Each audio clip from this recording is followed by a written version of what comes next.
Oi, pessoal, vamos iniciar aí a correção das atividades de hoje, dia 18 de agosto de 2020. Vamos começar então pela atividade de português, que era para ler um texto, do ler e escrever na página 160 e depois responder essas perguntinhas no caderno. Então vamos lá na página 160, do nosso ler e escrever. Voltando um pouco aí, eu fui muito para frente. Página 160. Aqui o texto cobra cega, Como vive o bicho? Cobra cega. Curiosidades. Segundo alguns estudiosos desse tipo de anfíbio, as cobras cegas têm uma dieta muito sofisticada. Comem insetos, larvas de insetos e vermes da terra. Há muito tempo, a cobra cega vive no planeta. Assim existem as primitivas, verdadeiras relíquias históricas e as modernas. As primitivas põem ovos e as larvas são aquáticas. Algumas das modernas também põem ovos, mas fazem isso dentro de buracos cavados no solo, onde os filhotes se desenvolvem até a juventude. Então, é um texto aí, informando pra gente sobre a cobra cega. Primeira pergunta: que tipo de texto é esse? Se tratando de um texto que traz informações científicas aí sobre a cobra cega, um animal, então é um texto informativo, Sobre que animal o texto fala? Sobre a cobra cega. De onde o texto foi retirado? Se a gente olhar aqui, texto extraído do livro Alfabetização, tá? Livro do aluno Ana Rosa de Abreu. Então, foi tirado do livro Alfabetização. Livro Alfabetização. Geralmente, o local da onde foi retirado, ele aparece sempre lá no final do texto, tá? 4. A cobra cega é um réptil ou um anfíbio? Se a gente for pensar o que é um réptil, tá? A cobra, por exemplo, é um réptil, mas será que a cobra cega também é um réptil? Os répteis, eles têm a pele mais dura, com escamas, Já os anfíbios, eles têm a pele mais lisa, mais úmida. A cobra cega, se a gente vê aqui pela foto mesmo, tá? É um animalzinho aí que possui uma pele mais lisa, ela não tem a pele de um réptil com escamas, tá? Então, ela não é um réptil, ela é um anfíbio. E o próprio texto fala pra gente que ela é um anfíbio, Segundo alguns estudiosos desse tipo de anfíbio, então, a cobra cega não é um réptil, ela é um anfíbio, tá? Tem a pele mais úmida. Retire do texto um substantivo. O que são substantivos? Tudo que dá nome a seres, às coisas à nossa volta. E um adjetivo. O que são adjetivos? Características, qualidades, defeitos, tá? Então, vamos procurar no texto um substantivo. Um substantivo que a gente podia pegar seria o próprio cobra cega, ou estudiosos, insetos, larvas, planeta, tá? Tudo isso é substantivo. Então, eu vou pegar planeta. Pronto, um substantivo. Vocês podem ter escolhido outro? Sim. Existiam vários substantivos no texto. B. Um adjetivo, uma característica. Vamos lá. As cobras cegas têm uma dieta sofisticada. Há muito tempo a cobra cega vive no planeta. Existem as primitivas e as modernas, tá? Primitiva é um ser mais antigo, dos primórdios lá. E moderna é mais atual. Então, primitivas e modernas são características, são substantivos. Aquáticas também é um substantivo, se refere a bichos que ficam na água. então também é um adjetivo, tá? Então, vocês poderiam pegar qualquer uma dessas palavras para colocar lá no seu caderno como adjetivo, primitivas, modernas ou aquáticas. Eu vou colocar aqui, eu vou escolher a palavra aquáticas. Pronto, um adjetivo. Que sinais de pontuação você observou no texto? Então, vamos lá. Tem 2 pontos, ponto final, vírgula. Que mais além dessas? Tem parênteses, ó, parênteses aqui, ó. Parênteses, né? Que mais? A barrinha aqui, né? Olha aqui o reticências. Então, a gente tem aí todos esses sinais de pontuação. Vamos colocar todos, vamos lá. Ponto final, vírgula, reticências, que são os 3 pontinhos. E mais? 2 pontos, parênteses. Tem mais algum outro? Não, são mais esses mesmos, né? Então, esses sinais de pontuação aí que aparecem no texto. As atividades de português eram essas, né? Vocês copiavam essas perguntinhas no caderno, respondiam. E agora eu vou para o interdisciplinar, tá? A matéria de História, Geografia e Ciências. Vamos lá falar um pouco sobre planos de paisagem, na página 52 e 53. Eu vou aproximar mais aqui, né? Planos de paisagem.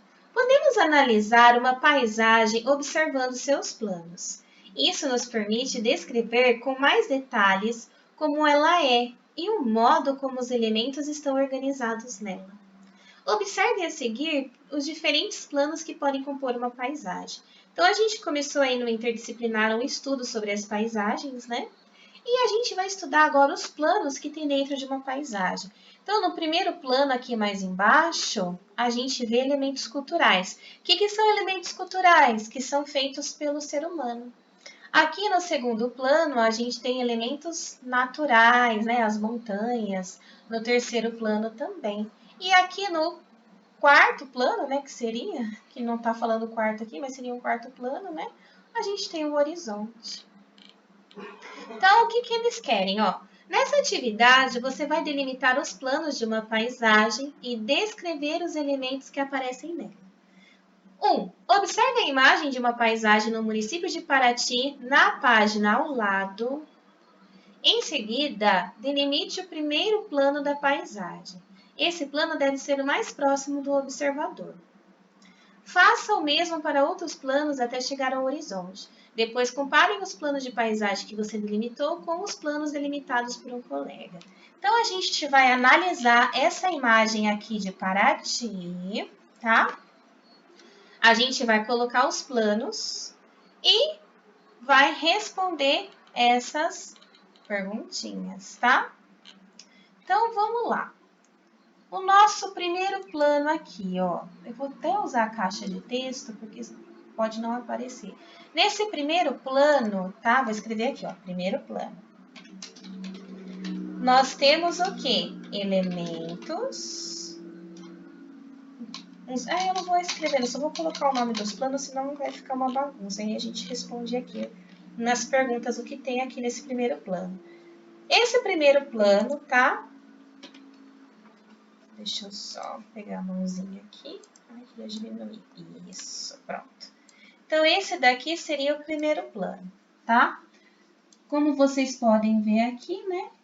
Ele tá delimitado aqui, ó. Vou passar até um risco para vocês verem esse primeiro plano aqui, tá? Esse risco vermelho. Essa parte da igreja inclui o primeiro plano, tá? O segundo plano já é mais esse daqui, ó. Que aparece aí. Vou colocar a caixinha de texto aqui, ó. Segundo plano. Você pode escrever, viu? Se você tiver uma canetinha bem forte, aí vai ficar bem bonito para você escrever primeiro, segundo, terceiro plano. O segundo plano. Agora, o terceiro plano aqui, ó, que tá delimitado aqui, ó, é esse grandão aqui, tá? Terceiro plano. Terceiro plano. E Nessa imagem, a gente tem aí um quarto plano aqui, ó. Tá vendo que tem mais uma montanha aqui atrás, que tá um pouco mais longe, tá? Então, aqui a gente tem um quarto plano, tá? Então, era isso que você tinha que fazer na imagem, tá? Primeiro, segundo, terceiro e o quarto plano. Então, a gente aí delimitou os planos. Primeiro, segundo, terceiro e o quarto plano aqui atrás, tá? Vai aqui assim, pronto. Agora, responder as perguntas. Depois que você delimitou os planos, né, passou esses riscos aí, a gente vai aí para as perguntas. Quantos planos da paisagem você delimitou na imagem acima? Pelo menos 4 planos, tá, gente? Como eu contei aqui, ó, tá vendo? Ó, 4 planos, ó. 1, 2, 3, 4. Qual plano da paisagem apresenta mais elementos culturais? O que são elementos culturais? Construção feita por homens. Seria o primeiro plano, tá? Que tem as construções. Primeiro plano. Que elementos culturais aparecem nesse primeiro plano aqui, ó? Uma igreja, os barcos, moradias, tá? B. Existem elementos naturais nesse plano? Quais? O rio, né, gente? Nesse primeiro plano a gente vê um riozinho aí, né? Árvores e o mar. Nossa, eu falei rio, mas é o mar. É porque Paraty, eu esqueço que é o mar aqui, tá, gente? E a gente tem aí árvores também, tá? É o mar, não é um rio não, tá? 3. Que planos da paisagem apresentam mais elementos naturais? O segundo, o terceiro e o quarto plano, né? A gente quase não vê aí construções nesses planos, tá? Que elementos naturais aparecem nesses planos? Vários tipos de árvores, tá? E essas árvores, elas compõem aí, não tá aqui, mas eu vou acrescentar, compondo montes, tá? A gente vê aí montes, né, ó. As árvores, elas vão subindo aí e ela compõe esses montes, tá? Não é montanha, porque montanha é muito maior que isso, mas são montes, tá? Então, essas árvores, elas compõem aí os montes, tá? Então, isso que era para fazer nessa atividade sobre paisagem. E agora a gente vai para a última matéria, que é matemática. Subtrações, vamos lá. Livro de matemática, página 50. Aqui, vou aproximar mais, né? Veja como Marina e Carlos calcularam mentalmente o resultado de 63 menos 26. Então, a Marina. Para subtrair 26 de 63 primeiro, subtrair 20 de 63. 63 menos 20, 43. Faltou, então, retirar 6 unidades de 43. 43 menos 6 igual a 37. O resultado foi 37. Eu primeiro subtraí, esse é o Carlos, né? Eu primeiro subtraí 30 de 63. 63 menos 30, 33. Como retirei 4 unidades a mais do que o necessário, tive de acrescentar 4 unidades ao 33. 33 mais 4, 27. O resultado foi 37. O resultado foi 37. Agora, calcule mentalmente o resultado de cada caso e registre sua estratégia no caderno. Então, aí, você pode decompor, você pode contar pensando em quanto falta, tá? Aí, você vai adquirir a sua estratégia para calcular mentalmente. Ó, por exemplo, 71. Para arredondar para 70, tem que tirar 1. 28 para 30, falta 2. Dá para você arredondar, tá? Então, dá esses resultados aqui. A letra A dá 43, a B 26, a C 47 e a D 47 também, tá? Então, aqui, nessa atividade, você tem que criar a sua estratégia, tá? Sua estratégia para fazer cálculo mental. Ele dá várias sugestões, a gente veio trabalhando na semana passada, cálculo por decomposição, né? Arredondamento, para você aí poder adquirir a sua própria estratégia, tá bom? Jonas quer calcular o resultado de 64 menos 28, mas a tecla menos de sua calculadora está quebrada. Como ele pode calcular esse resultado? Exemplo de resposta, tá? Se a gente adicionar números ao 28 até completar 64. Então, ele fez isso, ó, 28 mais 30, mais 2, Mais 4, né? 28 mais 30 deu 58. 59 e 60. Mais 4, 64. E aí é só somar, ó. 30, né? Os números que ele foi somando até chegar no 64. 30 mais 2 mais 4, que dá 36. Logo, a resposta 64 menos 28 é igual a 36. Então, é uma estratégia aí de cálculo, tá, gente? 5. Em uma corrida de 850 metros, um atleta já percorreu 525 metros. Quantos metros ainda faltam para completar a prova?